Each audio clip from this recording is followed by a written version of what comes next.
Hello, I'm Bud McCord. I'm here in Brazil, South America. Welcome to Food for Thought, Thinking with Jesus. We're in our study of the book of John. We completed yesterday the reading of John chapter 12. And today I'd like to just go back through some of the thoughts that came to me after the reading of John chapter 12.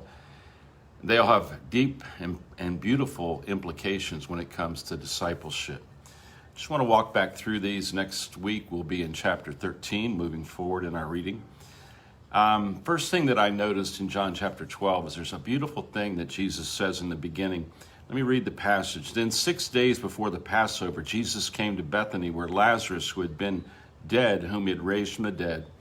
There they made him a supper, and Martha served, but Lazarus was one of those who sat at the table with him. Then Mary took a pound of very costly oil of spikenard, anointed the feet of Jesus, and wiped his feet with her hair, and the house was filled with the fragrance of the oil. But one of his disciples, Judas Iscariot, Simon's son, who would betray him, said, "Why was this fragrant oil not sold for 300 denarii and given to the poor?" This he said, not that he cared for the poor, but that he was a thief and had the money box, and he used to take what was put in it. Now here's the thing that really caught my attention. I think it's worth remembering. But Jesus said, "Let her alone. She has kept this for the day of my burial. For the poor you have with you always, but me you do not always have." I think there's a lesson in discipleship that I've been able to learn and to teach to other people and that is every single day, value and celebrate Jesus as the solution. And then go in the direction of the problems, the challenges, the loving of neighbor, and the other commandments of Jesus. Celebrate Jesus every day as a solution. Give the very best of your attention at the beginning of the day to Jesus. I think Jesus would say that let Bud be alone, leave him alone with me. You will always have opportunities to love others, but start with me. I think one of the most important aspects of a daily discipleship is to celebrate the person of Jesus. I'm not talking about a theological meeting. I'm talking about a personal touch of your life with the life of Jesus, like this that Mary did, where she stopped everything and she made her focus on Jesus absolutely crystal clear by giving the very best that she had, represented here by this a costly oil of spikenard that she used to anoint Jesus, which turned out to be the anointing for his coming death. Start every day giving Jesus your best. You have plenty of opportunity to go out and be involved in the ministry of loving other people and dealing with the realities of this world. But start every day in the presence of Jesus, in the abundance of Jesus, and then go toward the problems that you have to deal with each day. Another thing that I noticed which really brought my attention is that Jesus was attacked because he took away the attention that the leaders of his community, the political leaders, the religious leaders, the leadership class of the country, of the nation of Israel, he diverted the attention away from these people and put the attention on himself.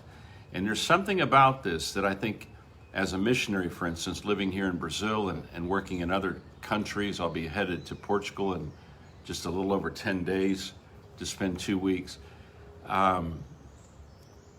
Political and powerful leaders do not like to lose the attention. And they're okay to let Christianity be sort of a superficial part of the dialogue. But when there actually begins to be influence created by Jesus in the lives of people, many times that's when you'll begin to see the limitations coming along. You'll begin to see people complaining and accusing and wanting to take that attention off of Jesus. We who are disciples need to keep the attention on Jesus Christ and encourage others to put their attention on Jesus Christ, because he really is the solution. And we should celebrate that solution, and we should keep this Jesus as the center of our attention. Another thing in this chapter that I thought was really a beautiful thing was Jesus talked about the Father glorifying himself, and that it was his hour, and that he says, Father, glorify your name. I was really touched again by the meaning of this word glorify. Glorify means to make visible and available. When the glory of God appears, that means that God has made himself visible to us and available to us. Now, we're supposed to, as human beings, glorify God. And according to theologians down through the century, this is the central reason for our existence, that we would be able to, by our behavior, by the quality of our love, by our faith, by our hope, and by our love, especially by love, we would make God's love visible and available. And God has chosen us as human beings to be the way that he glorifies himself. Now, when Jesus came into the world, it says, and the Word became flesh and dwelt among us, and we beheld his glory, full of two things, grace and truth. Grace and truth. That is the availability of God. God is grace. God is truth. And when we love people the way we're supposed to love people, that is the way that we glorify God. That's why the Apostle Paul would say, you could have the faith to move mountains, and you could have all the knowledge that exists, and you could have all kinds of religious experiences, but if you do not have love, then it doesn't hit the mark. It doesn't arrive at the destination. The mark of a Christian is our ability to love people in such a way that we are actually making God's character visible and available. Visible and available. There's so many simple ways to make this happen, and that is just be consistently kind. Look at the list of the fruit of the Spirit in Galatians, where it said love, joy, peace, long-suffering, gentleness, meekness. The characteristics of the Spirit are actions that are beneficial to others, that are coming from a person or a group of people and are given away freely to other people. And by this, the character of God is made visible. The word glorify God or the idea of glorifying God is to make God visible and available. And you can be that glory because Christ in you is the hope of glory. The reason of my existence, the reason of your existence, is to glorify God. Make God visible and available in human flesh so that people will have to stop and say, love actually does exist. And then they would have to question, where does love come from? Why does this person love? And if they were to ask us that question, why do you love? He says, because he first loved me. And then finally, maybe the thought that caught my attention more in this chapter during this week, and maybe it caught yours as well, is when he talks about a grain of wheat must fall into the ground and die, or it will remain alone. But if it dies, it produces much grain. This is where it says that if we save our life or find our life in this world, we will lose our life. That has always been a hard passage to express. I've understood it, but it's hard to express. But let me just give a little try this morning again, and you can chew on this and think about it yourself.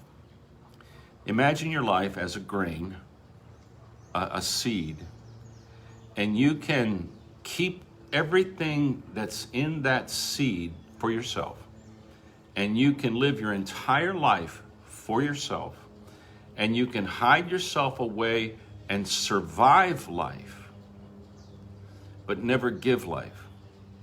Because in order to give your life and your life expand and be given away to others, and where you actually have given your life for others, you've actually loved your neighbor as you loved yourself, you must be willing to not protect yourself, to not preserve yourself, but literally you pick up your cross and you follow Jesus.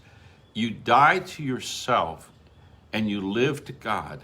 And in the process, your life has an effect on others where the life that you have been living has allowed them to become generous with their life. And it's a process that goes over and over and over in every place where seeds are used to bring harvest of food that is beneficial for everyone. So we look at Jesus and we see him going to the cross, and this is what we're at in chapter 12. Jesus is headed very quickly now to the cross, and he is going to open up his life 100% as a gift to the world, as the power to forgive and to be reconciled with God.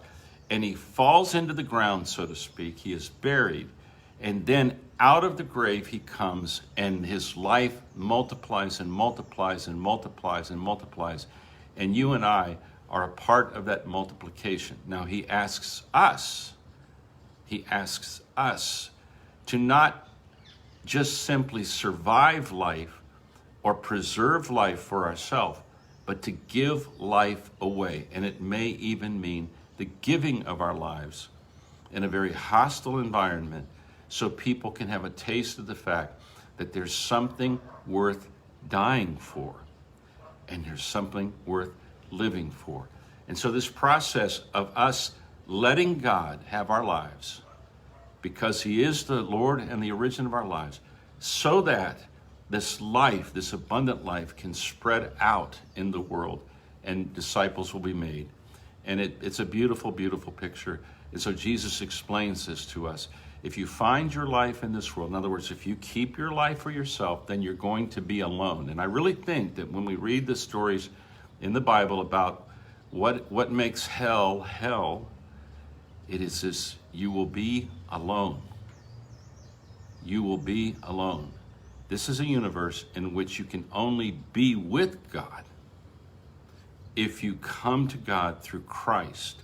If you allow yourself, you are going to the presence of Christ, you receive your forgiveness, and then you pick up your cross and you deliver love to other people, and you live as the presence of Jesus in the world because Christ lives in you, and then that spreads this grain out and it's given away freely.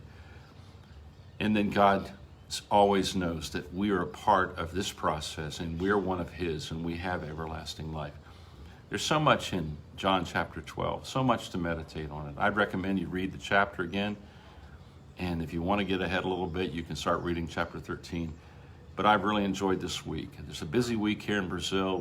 I'm very, very busy in a church plant here in the city, which is now a year and a half ongoing. It's going very, very well. There's another project we're involved with, a trip coming up to Portugal, a lot of really good things. And I hope wherever you are, you will celebrate Jesus each day and deliver God's love. You were created to make God visible and available, because Christ in you is the hope and the power that you can do that. Have a great day. Have a great weekend. And I pray that you will start your day celebrating Jesus with the best that you have. God bless you.